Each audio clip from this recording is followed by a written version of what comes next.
Αφήνουμε το κέντρο της πόλης και το hostel για να βγούμε λίγο πιο έξω, σε μια γειτονιά όπου τα κτίρια δεν είναι απλά κτίρια, αλλά καμβάδες για έργα τέχνης. Εκεί μας περιμένει ο φίλος μας και καλλιτέχνης Don. Ο Don θα μας ξεναγήσει σε αυτόν τον όμορφο κόσμο των murals που δίνουν χρώμα στα άψυχα μπετά της πόλης. Don! Έλα, καλώς ήρθες. Γεια σου, μια χαρά.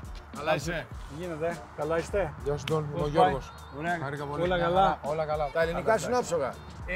Ζούσα 12 χρόνια στην Ελλάδα. 12 χρόνια. Είμαι πάνω από 19 εδώ, αλλά δεν τα ξέχασα. Να σου πω, Don, αυτή η κυρία μου ποια είναι εδώ? Εδώ είναι ένα μοντέλο εδώ από τη γειτονιά που επέλεξε η καλλιτέχνη της Ζάμπου, η Γαλλίδα, μιλώντας επί 3 μήνες μαζί της, τη βρήκε η ίδια η καλλιτέχνη. Αλλά έχει πολλά ακόμα, ελάτε να σας δείξω. Ωραία, πάμε.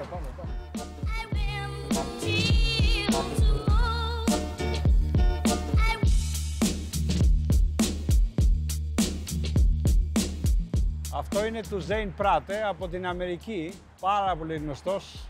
Έχει κάνει mural σε όλο τον κόσμο και πρόπερση ήρθε έκανε αυτό εδώ. Ποια είναι η διαφορά του mural με το graffiti? Τα mural συνήθως γίνονται με ακριλικά, ενώ το graffiti γίνεται με spray. Και κι άλλο εκεί δίπλα. Έχει πολλά εδώ, ναι.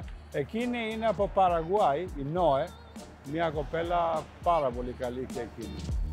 Καλλιτέχνες έρχονται εδώ από παντού για να δώσουν ζωή στους τοίχους.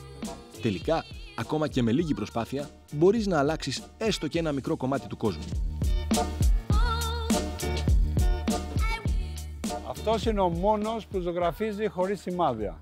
Με ελεύθερο χέρι. Με ελεύθερο Τίποτα, χέρι. ναι. Φοβερό παιδί, εκπληκτικός καλλιτέχνης. Ναι, μένει στην Δανία. Αυτοί όλοι συνειδούνται μαζί σου για να πάρουν τον τοίχο. Τα email που φτάνουν είναι πάνω από 800. Αλλά αν έχεις ένα φίλο να το μπορεί. Από μένα πρέπει να περάσει. Ναι. Προτιμώ να μην βάψω 1000 χρόνια, να περάσω στη δική σου. Μην μας το κάνεις. 1000 χρόνια. Έλα, σε παρακαλώ. Είναι παλιός. έτσι. Λοιπόν, και εμείς το σεβόμαστε. Έτσι, σε παρακαλώ. Ποιος είπε ότι οι τοίχοι είναι μόνο για να χωρίζουν? Εδώ είναι για να ενώνουν. Οι καλλιτέχνες πήραν το γκρίζο και το μετέτρεψαν σε μια γιορτή χρωμάτων. Από ψηλά, η πόλη μοιάζει με ανοιχτή γκαλερί. Μια υπενθύμηση ότι ακόμα και το πιο καθημερινό μπορεί να γίνει μαγικό αρκεί να συνδυάσεις τη δημιουργικότητα με τη θέληση.